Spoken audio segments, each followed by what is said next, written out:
Hi hello welcome to my journey YouTube channel. உங்களை அன்புடன் வரவேற்கிறேன். என்னது, அந்தமான்ல கோவில்கள் இருக்கா? அட ஆமாங்க, அது மட்டும் இல்லை, அங்கே திருவிழாக்களும் நடக்குது. நீங்கள் அந்தமானுக்கு போனால் மிஸ் பண்ணாமல் நான் சொல்லக்கூடிய கோயில்களுக்கு போயிட்டு வாங்க. இதை உங்களால் நம்ப முடியலல்ல? என்னாலையும் தாங்க. வாங்க, எந்தெந்த கோவில்கள் எப்பப்போ திருவிழாக்கள் நடக்குது அப்படின்றத இந்த வீடியோவில் பார்க்கலாம். இந்த வீடியோவை சப்ஸ்கிரைப் பண்ணிவிட்டு பெல் பட்டனையும் கிளிக் பண்ணிக்கோங்க. அண்ட் வீடியோவை ஸ்கிப் பண்ணாமல் கடைசி வரையும் பாருங்கள். உங்களுக்கு ரொம்ப யூஸ்ஃபுல்லான இன்ஃபர்மேஷன் காத்துக்கிட்டு இருக்கு. அந்தமானில் முதலாவதாக பார்க்க போகிற கோவில் ஸ்ரீ வெற்றிமலை முருகன் கோவில். அந்தமானில் அமைந்திருக்க ஸ்ரீ வெற்றிமலை முருகன் ஆலயம் அதன் தலைநகரான போர்ட் பிளேயர் தற்போது பெயர் மாற்றம் செய்யப்பட்டு ஸ்ரீ விஜயபுரம் என அழைக்கப்படுது. இந்த கோவில் அபர்டீன் பஜார் என்ற இடத்திலிருந்து சுமார் 1 கிலோமீட்டர் தொலைவில் அமைஞ்சிருக்கு. இது ஆர்ஜிடி ரோட் செல்லும் வழியில் ஷாதிப்பூர் என்ற இடத்தில் இந்த கோவில் அமைந்திருக்கு. இந்த கோவில் தமிழர்களால் கட்டப்பட்டு சுமார் 50 ஆண்டுகளுக்கு முன்பே தோன்றியது இந்த கோவில். இப்போ இந்த கோவிலோட சிறப்பம்சங்களை பற்றி நம்ம பார்க்கலாம். நம்ம இந்த கோவிலுக்கு போகிற வழியிலேயே 18ஆம் படி கருப்பன்ற கோவில் அமைஞ்சிருக்கு. நம்ம முதலாக இந்த கோவிலில் போய் சாமி தரிசனத்தை முடிச்சுட்டு பிறகு நம்ம முருகன் கோவிலுக்கு செல்லலாம். நுழைவு கோபுரத்தை அடைச்சதுக்கு அப்புறமா அதன் பக்கத்திலேயே விநாயகர் ஆலயமும் அமைஞ்சிருக்கு. இந்த விநாயகர் ஆலயம் முதலாக தோன்றியதுனால இது ரொம்ப பழமையான ஒரு விநாயகர் ஆலயமாக பார்க்கப்படுது. இந்த கோவிலில் இருக்கக்கூடிய நுழைவு வாயில் உங்களை அன்போடு அழைக்கிற விதமாக அமைஞ்சிருக்கு. இந்த கோவில் தொடக்கத்தில் விநாயகர் பெருமானுக்கான ஒரு சந்நிதியாக அமைச்சிருக்காங்க. இந்த கோவிலில் பணியாற்றிய ஒரு பணியாளர் முருகன் கோவில் அமைக்குமாறு ஒரு கோரிக்கையை விடுத்துள்ளார். அதை ஏற்ற கோயில் நிர்வாகம் இந்த இடத்திலேயே முருகன் கோவில் அமைக்கணும் ஒரு முடிவெடுத்தாங்க. 1926ஆம் ஆண்டு ராஸ் தீவு அப்படின்ற ஒரு தீவில் முருகன் கோவில் கட்ட ஆரம்பிச்சிருக்காங்க. பிறகு 1932ஆம் ஆண்டு அந்த கோவில் முழுதாக கட்டி முடிக்கப்பட்டிருக்கு. இந்தியா சுதந்திரம் அடைஞ்ச பிறகு தற்போது இருக்கக்கூடிய இடத்திற்கு இந்த கோயிலில் ராஸ் ஐலண்டில் இருந்து இடமாற்றம் செஞ்சுருக்காங்க. இந்த காலகட்டத்தில் இங்கே ஆங்கிலேயர்கள் ஆட்சி செஞ்சுட்டு இருந்திருக்காங்க. இந்த கோவிலுடைய சிறப்பம்சமாக கொடிக்கம்பங்கள், கோவிலுடைய தூண்கள், கட்டிடக்கலை எல்லாமே ரொம்ப அற்புதமாக அமைஞ்சிருக்கு. இங்கே சிவன் லிங்க வடிவில் காட்சியளிக்கிறார். இதன் பக்கத்தில் இருக்க சன்னதி முருகப்பெருமான் வள்ளி தெய்வானையும் இணைஞ்சு காட்சியளிக்கிறாங்க. இந்த கோவிலுடைய திருவிழாக்கள் தமிழர்கள் கொண்டாடப்படும் தைப்பூசம் அன்று இங்கே மிக பிரம்மாண்டமாக காப்பு கட்டுதல், பூச்சொரிதல் மற்றும் இங்கே தீமிதி திருவிழாக்களும் நடைபெறுகின்றன. இங்கு தமிழர்களால் கொண்டாடப்படக்கூடிய இந்த திருவிழாக்கள் தமிழர்கள் மட்டுமின்றி பிற மொழியை சார்ந்த வடமாநிலத்தவர்கள் மற்றும் தெலுங்கர்கள் மற்றும் பிற மொழி பக்தர்களும் இந்த திருவிழாவில் கலந்து கொண்டு திருவிழாவை சிறப்பித்து தருகின்றனர். இது மக்களிடையே ஒரு சமத்துவத்தையும் ஒற்றுமையையும் வெளிப்படுத்துகிறது. முருகப்பெருமானுக்கு உகந்த நாளான தைப்பூசம் அன்று இங்கு பால் குடங்கள், வேல், தீமிதி திருவிழாக்கள் இங்கு நடைபெறுது. இந்த கோவிலில் லட்சார்ச்சனை என்ற சிறப்பு பூஜைகளும் நடைபெறுகின்றன. இந்த பூஜையை சிறப்பித்து தர குருமார்கள் தமிழ்நாட்டிலிருந்து வரவழைக்கப்படுகிறார். இங்கு சிறப்பு விளக்கு பூஜைகளும் அபிஷேக ஆராதனைகளும் நடைபெறும். மற்றும் ஐயப்ப பக்தர்கள் இங்கு 48 நாள் விரதம் மற்றும் பஜன பூஜைகள் இங்கு நடைபெறுது. தமிழர்களுடைய மரபா பார்க்கக்கூடிய மண்டகாபுரி இங்கு 10 நாட்களுக்கு நடக்குது. இந்த கோவில் ஒட்டுமொத்த தமிழர்களுடைய அடையாளமாக திகழ்ந்துட்டு இருக்கு.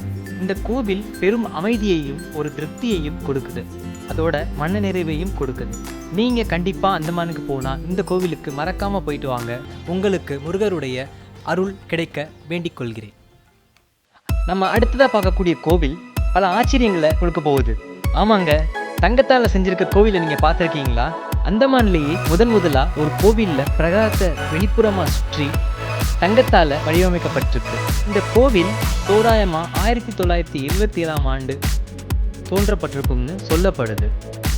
இந்த கோவில் முதல்ல ஒரு குடிசையில் சின்னதாக இருந்ததா சொல்கிறாங்க. பிற்காலத்தில் இது கொஞ்சம் கொஞ்சமாக மறுசீரமைக்கப்பட்டு இதற்கான கோவில் வடிவம் கொடுக்கப்பட்டதாம்.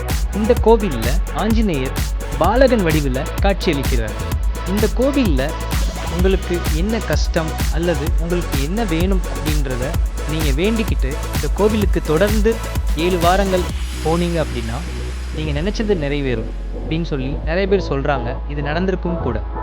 ஆஞ்சநேயர் மிகவும் சக்தி வாய்ந்தவர் என்பது இங்கே இருக்க மக்களிடையே பெரும் நம்பிக்கையை உருவாக்குகிறது.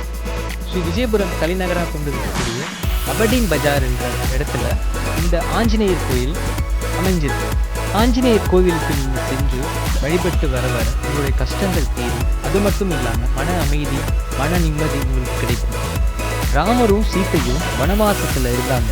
அந்த காட்சியை பிரதிபலிக்கிற விதமாக சிலைகளை செஞ்சுருக்காங்க. அதுக்கு பக்கத்துலேயே பார்த்தீங்கன்னா லக்ஷ்மி நரசிம்மர், அந்தமான்லேயே காண கிடைக்காத ஒரு தெய்வம் அப்படின்னா லக்ஷ்மி நரசிம்மர். அவருடைய உருவத்தை சிலையாக அமைச்சிருக்காங்க. அதற்கடுத்தபடியாக ராமர் ராமேஸ்வரத்துக்கு சென்ற போது சிவனை வழிபட்டு மணலில் சிவலிங்கத்தை உருவாக்கினார். அதை பிரதிபலிக்கிற விதமாக இந்த சிலைகள் அமைக்கப்பட்டிருக்கு. பிரகாரத்தை சுற்றிலும் ஹனுமனுடைய அவதாரங்களை தங்கத் தகடுகளால் பொறிக்கப்பட்டிருக்கு. இந்த கோவிலில் வருடா வருடம் ஹனுமன் ஜெயந்தி மிக விமர்சையாக கொண்டாடப்படுறாங்க.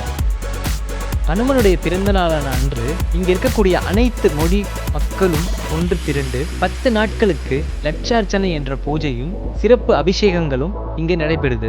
ஹனுமனுக்கு உகந்ததான துளசி மாலையும் வடமாலையும் ஹனுமனுக்கு சமர்ப்பிக்கப்படுகிறது.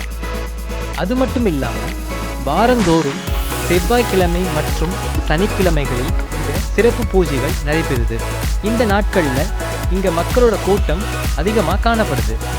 ஆஞ்சநேயருக்கு உகந்ததான கிச்சடி மற்றும் கேசரி வரக்கூடிய பக்தர்களுக்கு பிரசாதமாக வழங்கப்படுது. மாதம் ஒரு முறை ஹனுமனுடைய நட்சத்திரமான மூல நட்சத்திரம் என்ற சிறப்பு பூஜைகளும் இங்கு நடைபெறுது. நீங்களும் முடிஞ்சா இந்த ஆஞ்சநேயர் கோயிலுக்கு போயிட்டு வாங்க.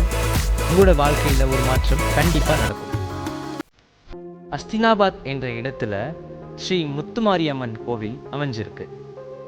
இந்த கோவில் அந்தமான் தீவில் ஒரு முக்கிய ஸ்தலமாக பார்க்கப்படுது. இந்த கோவில் மலை உச்சின்னு சொல்லப்படுற ஒரு உயரத்தில் இந்த கோவில் கட்டப்பட்டிருக்கு.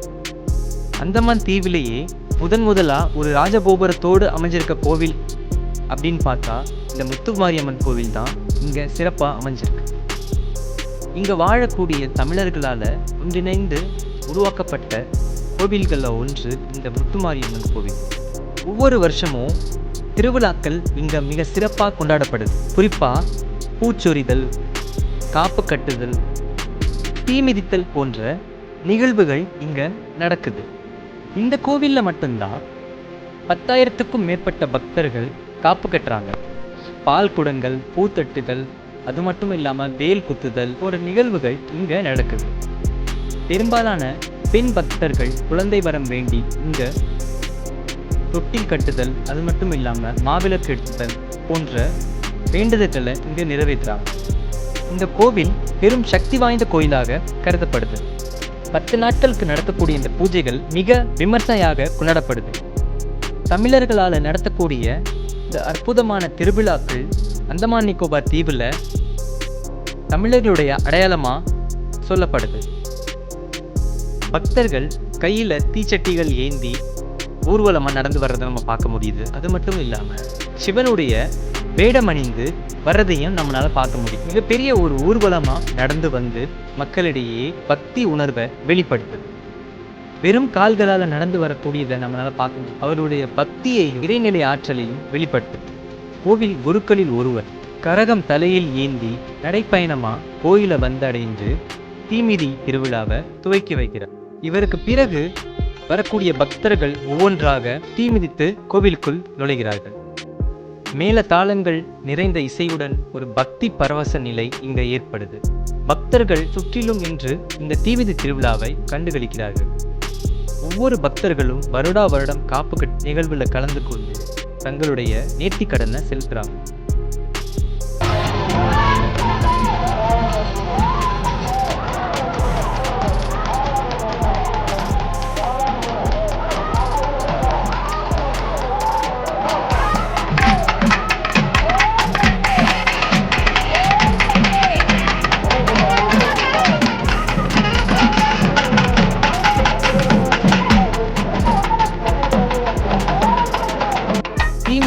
திருவிழா நடக்கும் நாளில் கோவிலுக்கு அருகாமையில் அமைந்திருக்கக்கூடிய கடற்கரைக்கு சென்று அங்கே நீராடி அங்கிருந்து ஒவ்வொரு பக்தர்களுக்கும் சாமி வரவழைத்து பிறகு அங்கிருந்து கோயிலுக்கு நடைப்பயணமாக வந்து தீ மிதித்து கோயிலுக்குள் போகிறாங்க.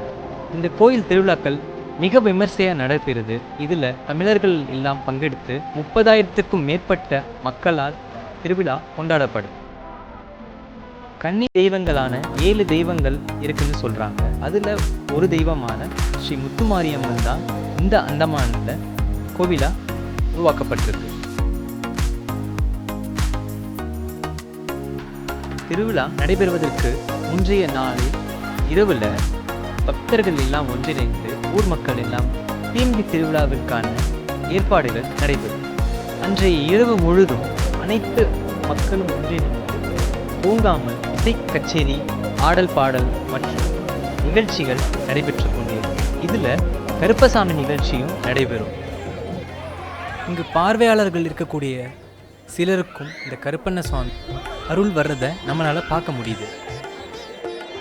தீமிதி திருவிழா நடந்த பிறகு அன்றைய இரவு கோவில் சிறுவர்கள், குழந்தைகள், பெண்கள், ஆண்கள் என்று எல்லாம் சேர்ந்து கும்மியடித்தல் நடைபெறும். இது ஒரு மகிழ்ச்சியான நிகழ்வாக பார்க்கப்படுது. திருவிழாக்கள் தருகின்ற மகிழ்ச்சியே அலாதியானது.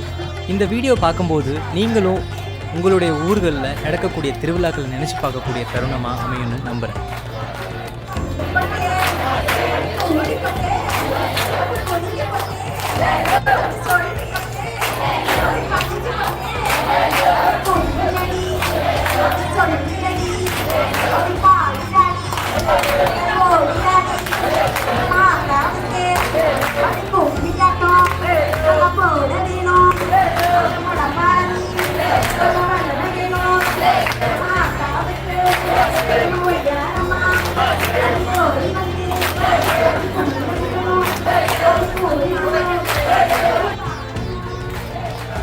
இன்னும் சிறப்பான கோவில்கள் இன்னும் நிறைய இருக்குது. அதை அடுத்த வீடியோவில் பார்க்கலாம். இந்த வீடியோ உங்களுக்கு பிடிச்சிருந்துச்சுன்னா மறக்காமல் லைக் பண்ணிவிட்டு சப்ஸ்கிரைப் பண்ணுங்கள் அண்ட் உங்கள் ஃப்ரெண்ட்ஸ் அண்ட் ஃபேமிலிக்கு ஷேர் பண்ணுங்கள். நெக்ஸ்ட் வீடியோவில் சந்திக்கலாம். அதுவரை உங்களிடமிருந்து விடைபெறுவது மை ஜர்னி யூடியூப் சேனல். நன்றி, வணக்கம்.